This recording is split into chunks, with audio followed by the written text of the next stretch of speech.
Ukrainians across the country seek refuge underground as Russia deploys fresh missile attacks targeting key infrastructure.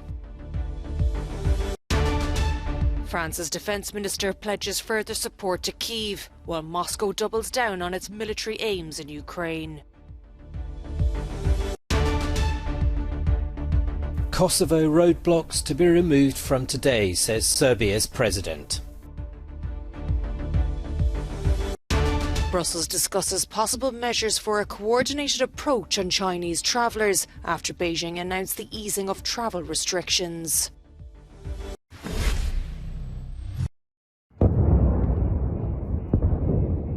Ukrainians across the country woke up to the sound of sirens and bombs dropping on Thursday morning as Russia targeted several cities with a fresh round of missile attacks. Distressed locals in Kyiv ran to their nearest bomb shelter underground, many of whom are exhausted and dispirited.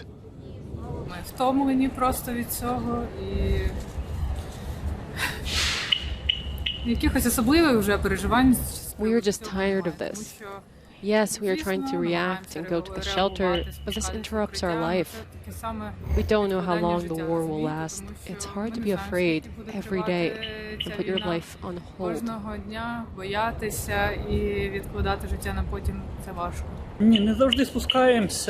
not going down to the shelter every time. Usually we're inside buildings.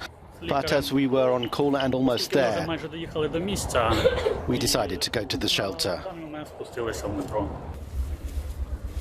Power has been switched off in several cities to mitigate damage to the country's energy grid. And in the meantime, Ukrainians try to get on with their daily lives.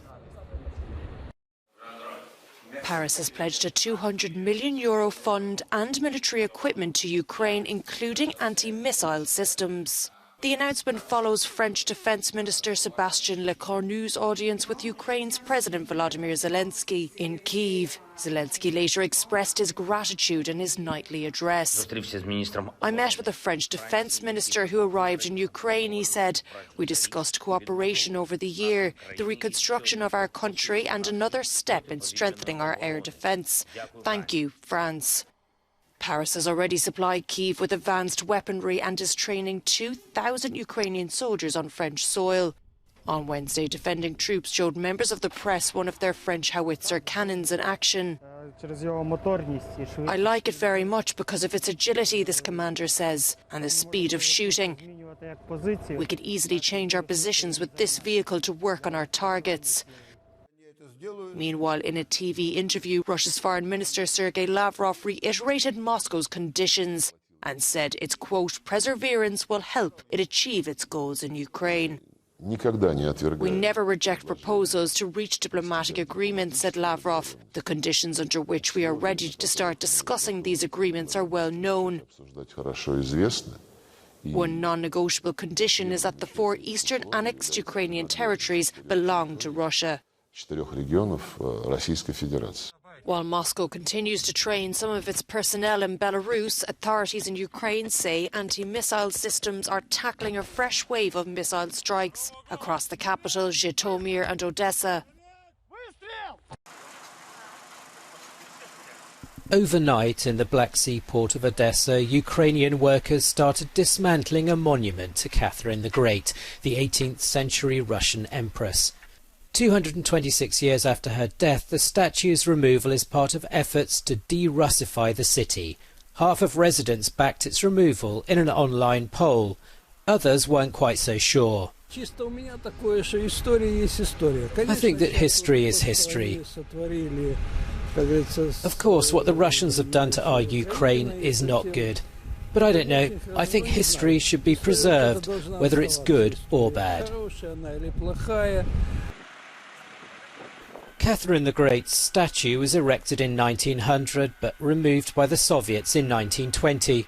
It was restored to its current position by the City Council in 2007.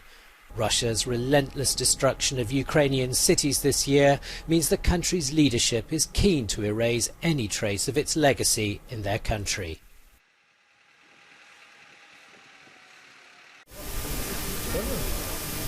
Serbia's president has announced that Serbs from Kosovo will begin to remove barricades and roadblocks near some border crossings between the two countries today. The leaders of Serbia and Kosovo agreed on a compromise to defuse a tense 19-day standoff a day after Serbia put its troops there on alert. This is not a simple process and can't be done in 2 hours, as some imagined. But within 24 to 48 hours, the barricades will be removed. But distrust is not removed. Those who are playing with the very existence of Serbs in Kosovo must know that we didn't allow it now, and we will not allow it in the future. Months of tensions over a Kosovo government ban on Serbia-issued licence plates was exacerbated with the arrest of a former Kosovo Serb policeman on December the 10th. His lawyer said on Wednesday he'd been released and was under house arrest. This morning, security patrols were out on the streets as the new decision was implemented. The United States is slowly recovering from a record-breaking storm that killed at least 60 people. But heavy snowfall, bitterly cold winds and freezing temperatures continue to wreak havoc, even in areas used to harsh winters. Some people died because they had no heat in their homes in the polar cold. In Buffalo, New York, one of the most affected areas, residents continue to dig themselves out. The roads across the region are still being cleared of snow and hundreds of abandoned vehicles. Buffalo's remaining driving ban is expected to be lifted on Thursday. We've cleared about 70% of streets in the city of Buffalo after this historic storm. Today, our snow fleet, along with other crews, continue their work to clear the roads in the city. Another kind of crisis was playing out around the country as Southwest Airlines was forced to cancel thousands more flights in an attempt to recover from a logistics breakdown. The carrier had to cancel more than 2,500 flights on Wednesday alone, according to tracking website FlightAware. The European Commission has called for a meeting to discuss possible measures for a coordinated approach on Chinese travellers after Beijing announced the easing of travel restrictions. China loosened its strict zero-tolerance measures earlier this month and has now given residents the green light to travel abroad. It will also scrap quarantine requirements for international arrivals from January 8th.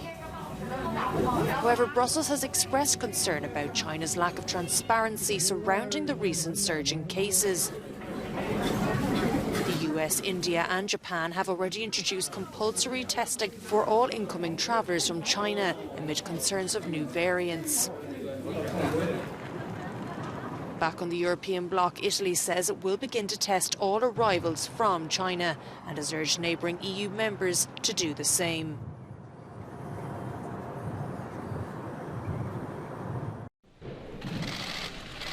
Three years ago, Aung San Suu Kyi was in the International Court of Justice in The Hague, there in a bid to block a genocide case being brought against Myanmar over its treatment of the Rohingya people.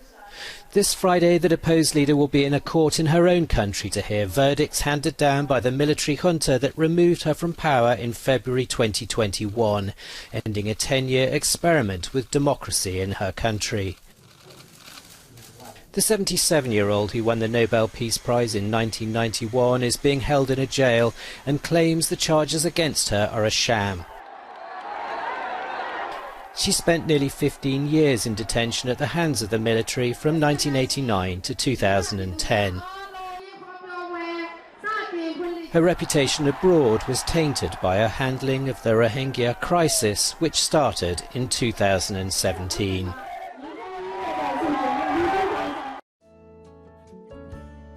Tulips are blooming early in the village of Ialoveni in Moldova.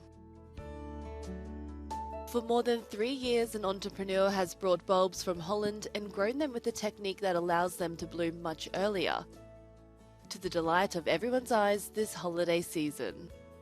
15 degrees Celsius is the perfect temperature for the flowers, but now a lot of upkeep is needed to keep them fresh for as long as possible. At greenhouses in Baghdad, the tulips opened their petals a week earlier than last year.